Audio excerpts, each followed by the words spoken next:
MindSense.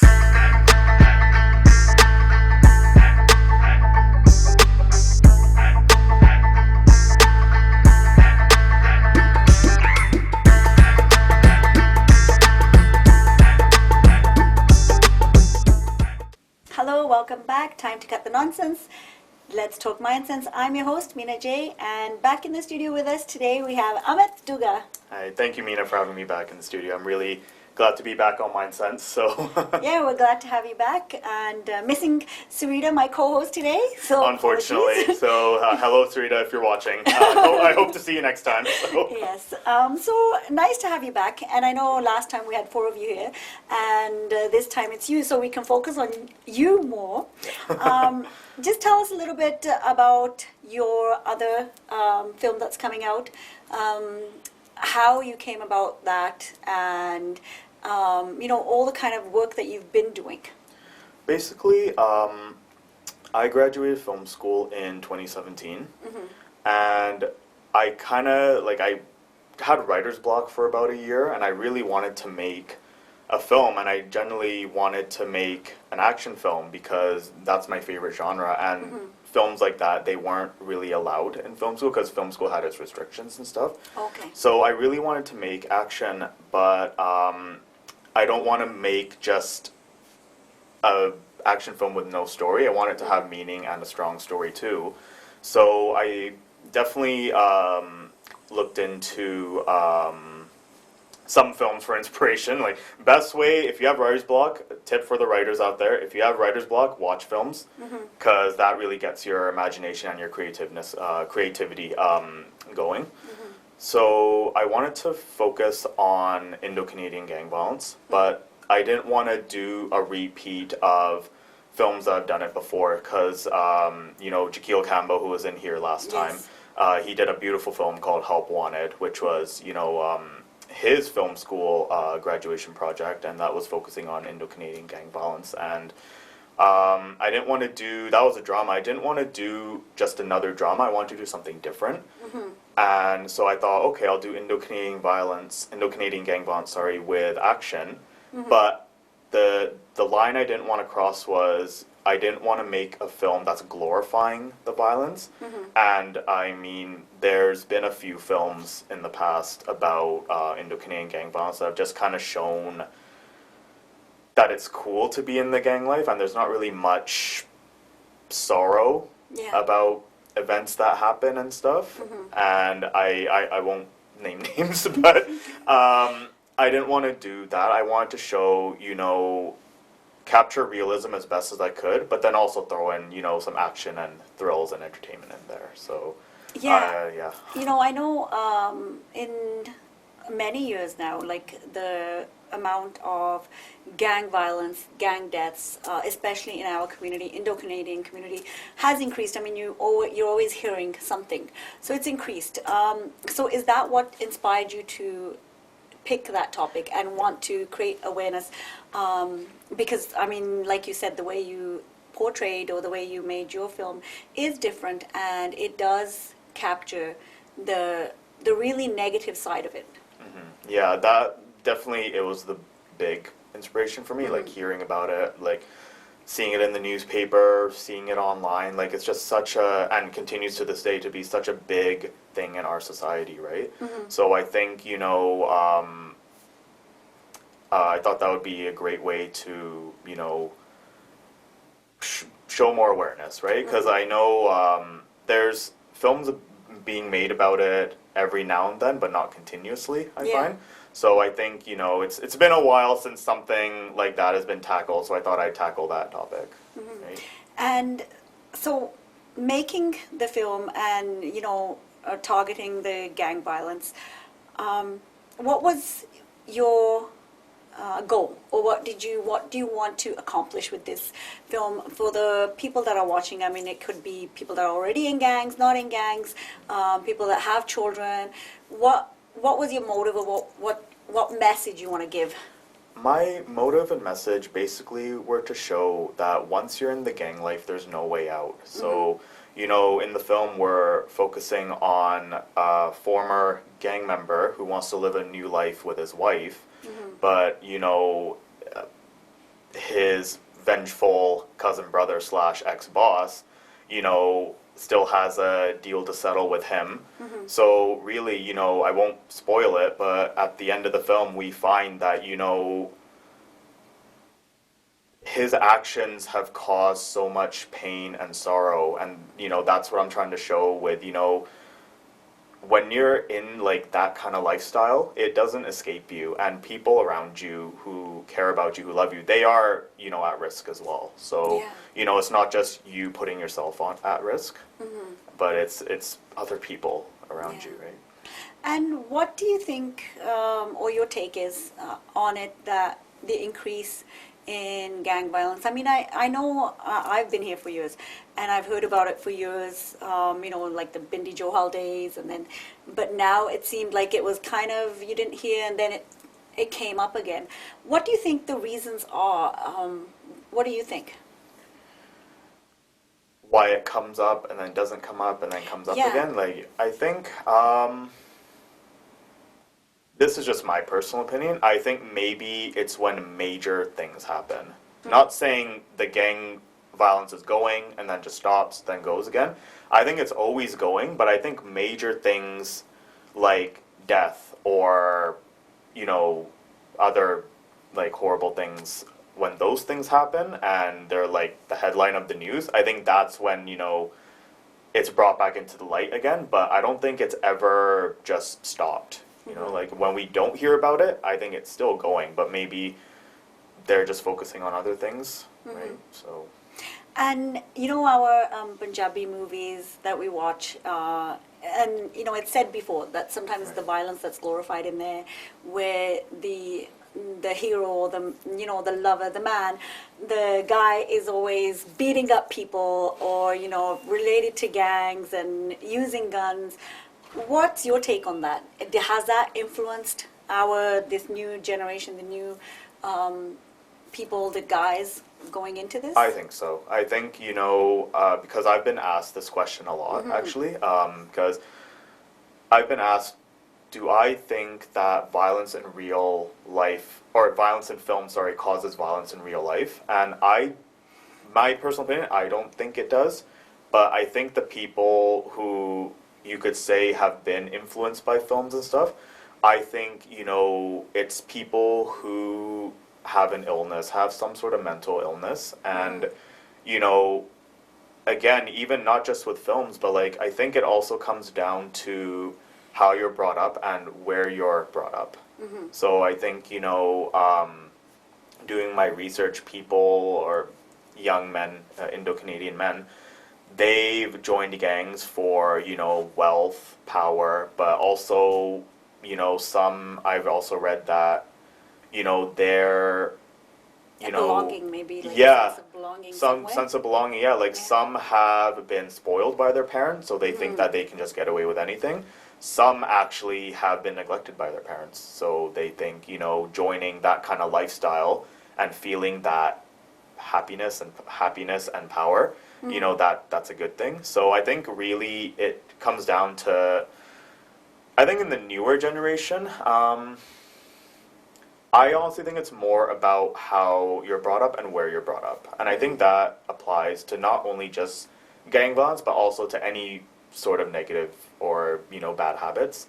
It's the people you hang around and, you know, the environment you're brought up in, I would say.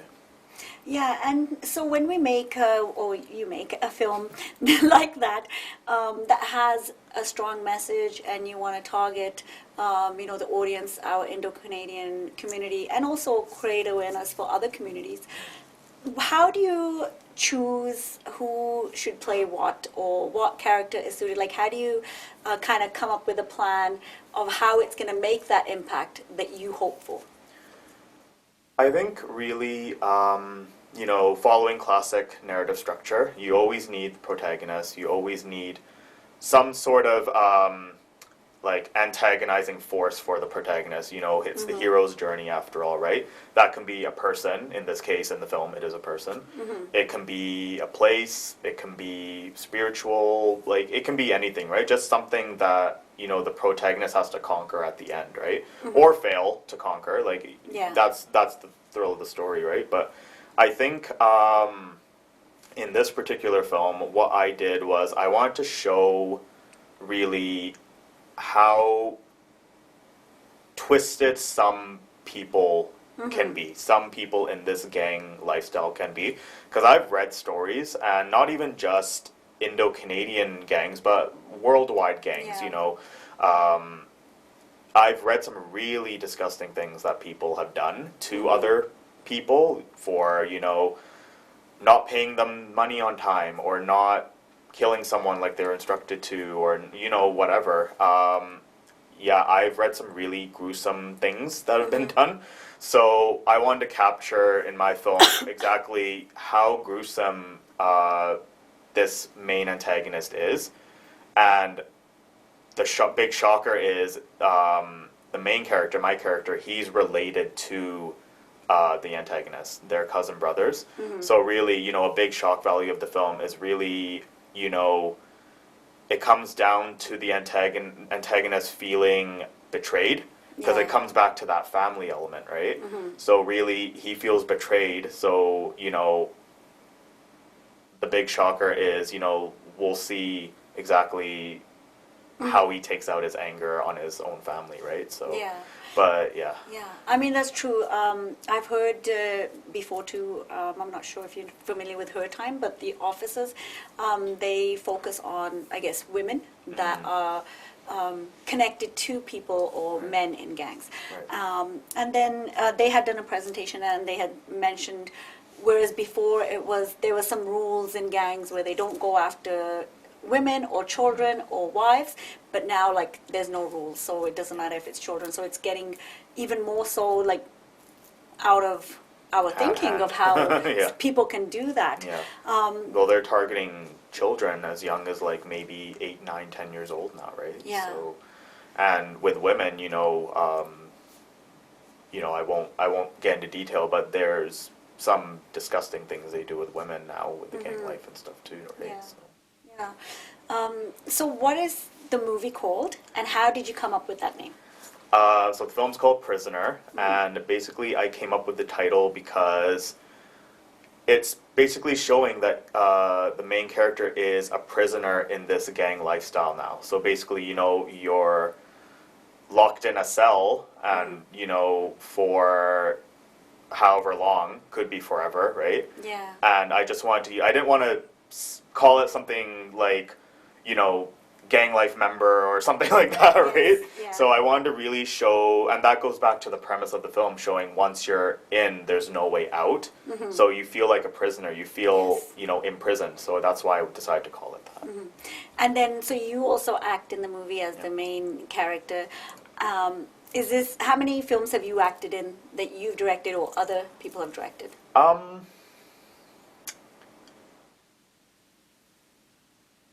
So I did, I'm trying to think, sorry. It's okay. In film school, I did about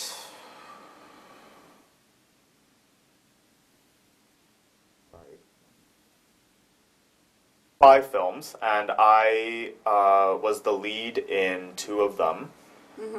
And Prisoner was my 6th film, where I was, you know, acting, directing, writing, producing. I did stunts and drove the truck full of the equipment, and, you know, just talking about it makes me tired. Yeah. So, but then also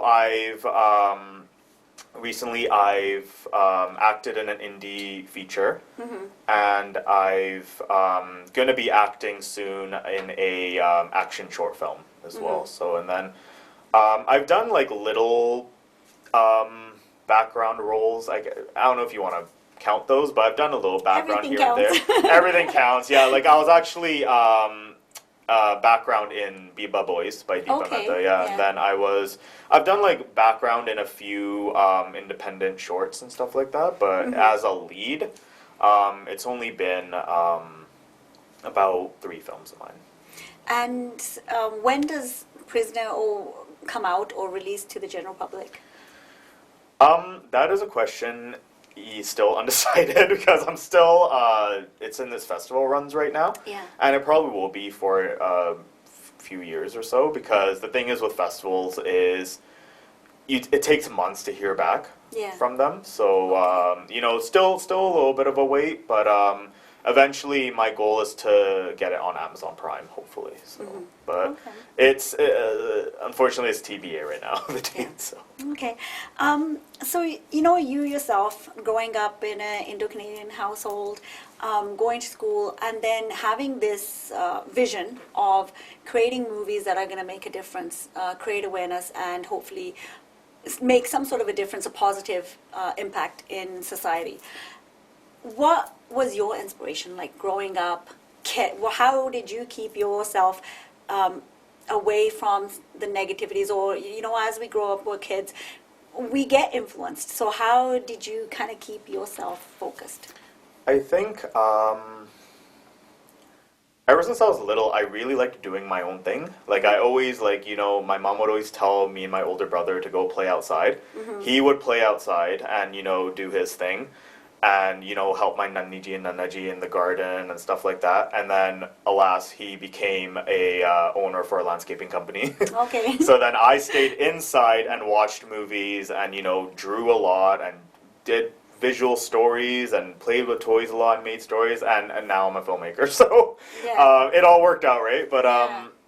I think, honestly, in terms of when it came to family or friends, our mom was really strict with us, and she really, you know, she really paid attention to. I actually grew up in North Van, Okay. so I actually didn't go to a elementary school or high school full of other Indo-Canadians. Okay. So I was probably the only Indian boy in my class. And how was that?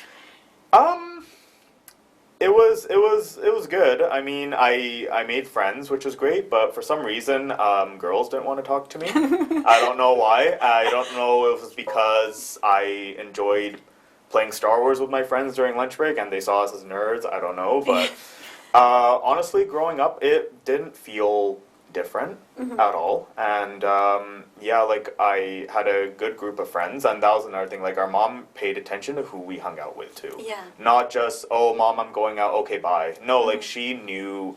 Always wanted to know who we're going out with, and you know what time we'll be home and stuff like that. And you know, it's good to be strict like that. I know some kids actually complain about it, but you know, at the time, yeah, it feels annoying. But when you get older, you look back, you're like, I'm actually glad that Yeah. that happened, right? So Yeah. you know, it was really good to, you know, have mom looking out for us like that. And really, she always said, she's like, you know, study, don't goof around, then you can be whatever you want. So she was really hard on us to get our studies and everything tip top. And I think that's what really kept us in focus. Just, you know, we did have, it's not like she kept us from hanging out with friends or anything.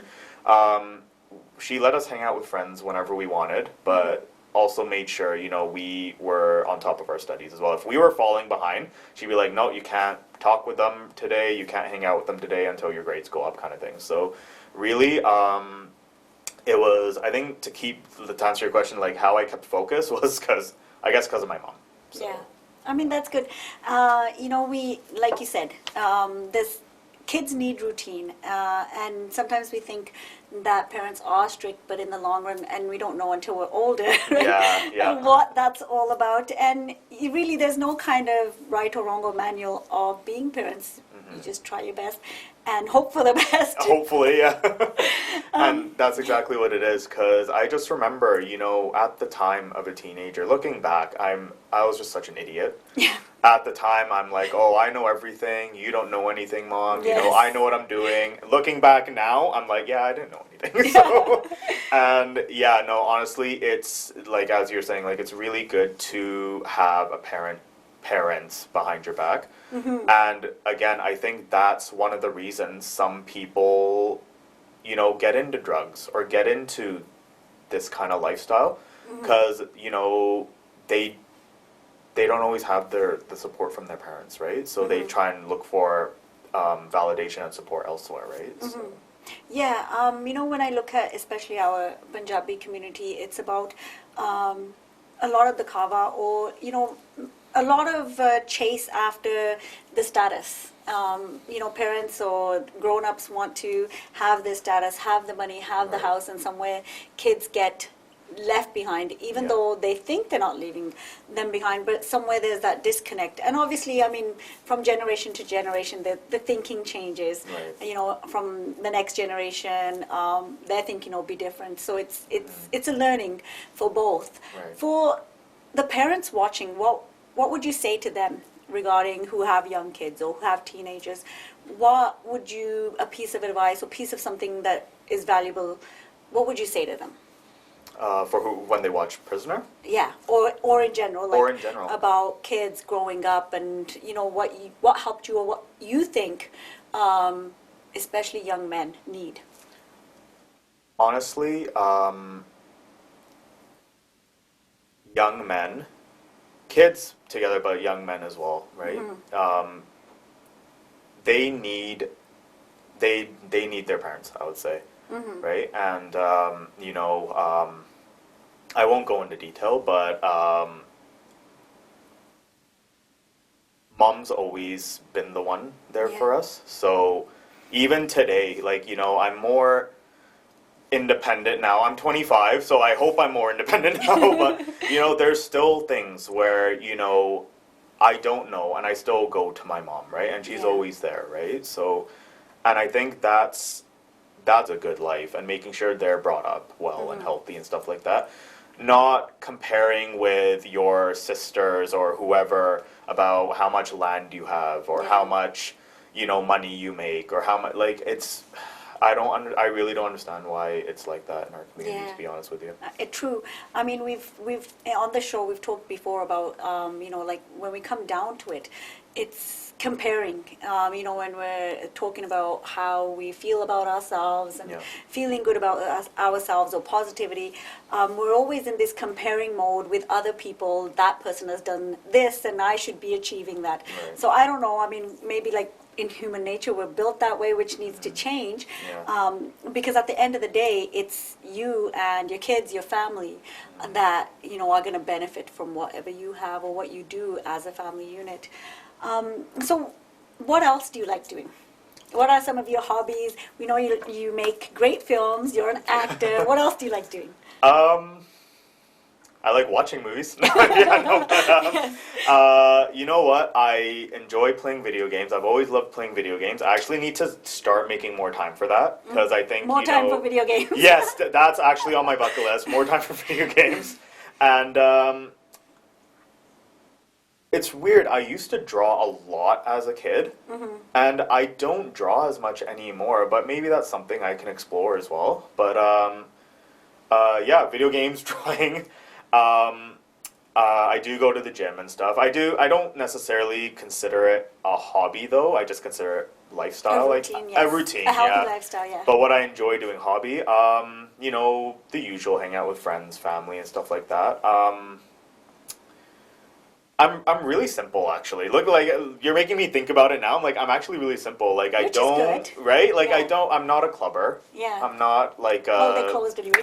yeah, they're closed anyway, so there you go. So that's a good thing. There you go. I mean, like, I do like bars with friends and stuff. I don't drink myself, so, you know, if they're drinking, I'll share a Coke and cheers and stuff like that, right? But, you know, I'm not a huge party person. Like, and if I do party, it's with, you know, close friends of mine.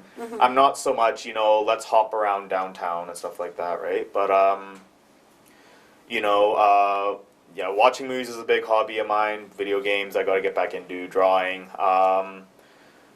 really, yeah. I also, you know what, I really enjoy walks, actually. Yeah. Long walks, you know, just having some time to myself, because that's always important as well, right? Yes. You know, like, especially in the summertime when it's nice out, and nice out for longer. So I enjoy, you know, just walking around, like, in my neighborhood, just, you know, into my own thoughts. Yeah. Because that's important too. Like, you Exactly. need your own time, me time, Exactly. and to reflect on yourself. So that's good. Exactly, yeah. And a thing that you said is very impressive, that you don't drink. I mean, it's everybody's your own individual choice, but I think not often do I hear somebody, especially an Indo-Canadian male young man. Everyone's really shocked that I don't drink. And then not only that, but then you for whatever reason, that's your choice and you're sticking to it. So, you know what? I'm very impressed. Oh, thank you. Yes. I mean, there has been a lot of people pressuring me to do it. And I've been one of those people that have been pressured to do it, but I've always stuck by it. Yeah. But I know friends and stuff who have given into pressure. And really, I remember talking with them and saying, you know, if you don't want to, that's your own choice. You shouldn't let someone else decide what you can and can't do. Exactly. And I know some people can say no easily, but some people can't. So really, anytime, I like motivating people. I guess that's a hobby. But I like motivating people, like be it with fitness, be it with health, be it with, you know, stuff like that, career or anything like that, right? It's just sad a little bit actually that I've had to motivate people in many ways to stand their ground. Because, you know, people have told me, oh, you know, I've been giving into pressure a lot and stuff like that. But, you know, at the end of the day, you need to find your ground yourself and you need to stand up for it, you know? So, like, no one else can always do it for you. Yeah, exactly. So, yeah. And I was going to ask you, because we're almost finishing Right. something motivational, and that is motivational. Where can people follow you? I know you have your Boundless Lion Productions on Instagram, Facebook. yeah. And I'm at Durga. I don't know if you personally want people to follow you. No, I don't mind. I don't mind at all. No. Yeah. Yeah, basically, you know, I'm Instagram, I'm at Duga.